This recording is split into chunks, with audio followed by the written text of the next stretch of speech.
एक बार की बात है, एक बहुत प्यारा सा गांव था जिसका नाम था चांदपुर। वहीं रहती थी एक छोटी सी बच्ची रिया। रिया का दिल बहुत दयालु था। उसे हर जानवर से बहुत प्यार था। कुत्ते, बिल्ली, गाय, यहाँ तक कि जंगल के पंछी भी उसे पहचानते थे।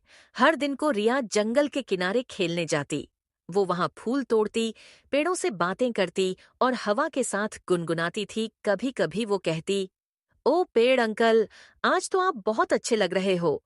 पेड़ की पत्तियां हवा में झूल जाती, जैसे मुस्कुराकर जवाब दे रही हो। एक दिन रिया जंगल में फूल तोड़ रही थी। अचानक उसे झाड़ियों के पीछे से एक हल्की सी आवाज सुनाई दी। आह! ओह! मेरी टांग में कांटा लग गया। रिया चौंक गई।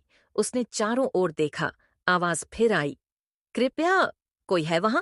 रिया झटपट झाड़ियों की ओर दौड़ी। जब उसने पत्ते हटाए तो जो नजारा उसने देखा, वो उसकी आंखों पर यकीन नहीं कर पाई। वहां एक सफेद यूनिकॉर्न बैठी थी। उसका शरीर बर्फ की तरह चमक रहा था। सिर पर सुनहरा सींग था और उसकी पूंछ इंद्रधनुष जैसी रंग बिरंगी थी।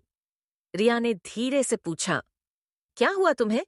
यूनिकॉर्न बोली, मेरी टांग में कांटा चुभ गया है, मैं चल नहीं पा रही। रिया बोली, ओह, रुको, मैं मदद करती हूँ।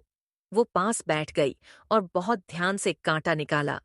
फिर उसने अपने साथ रखा फूल का रस लगाया, जो उसके दादी ने सिखाया था। वो रस हर जख्म को जल्दी ठीक कर देता था। यूनिकॉर्न मुस्कुराई और बोली, धन्यवाद प्यारी बच्ची, मेरा नाम स्नोरा है। मैं जादुई जंगल से आई हूँ, लेकिन रास्ता भटक गई। रिया बोली, कोई बात नहीं, मैं तुम्हें वापस घर पहुंचने में मदद करूंगी। स्नोरा ने सिर झुकाया। तुम सच में बहुत दयालु हो रिया। दोनों साथ चल पड़े।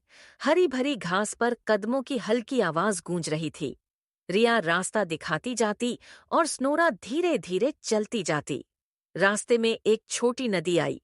पानी ठंडा और साफ था, जैसे कांच। रिया बोली, यहां से कैसे पार करें?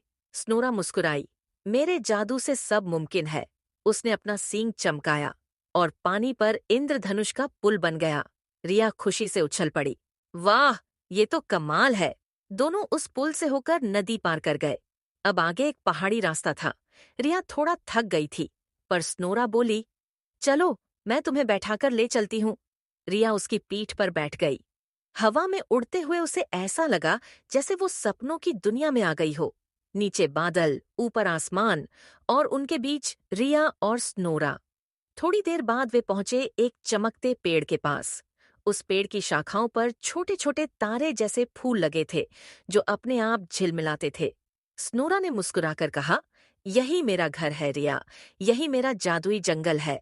रिया बोली, तो अब तुम वापस यहीं रहोगी? स्नोरा बोली, हाँ, लेकिन मैं तुम्हें कभी नहीं भूलूंगी।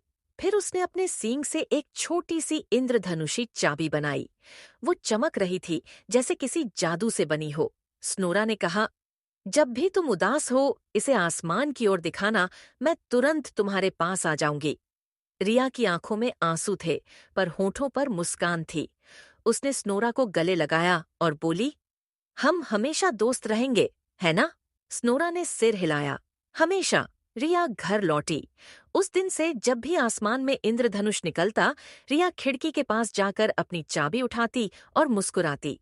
कभी-कभी उसे हवा में एक हल्की चमक दिखती, जैसे स्नोरा उसे हाय रिया कह रही हो।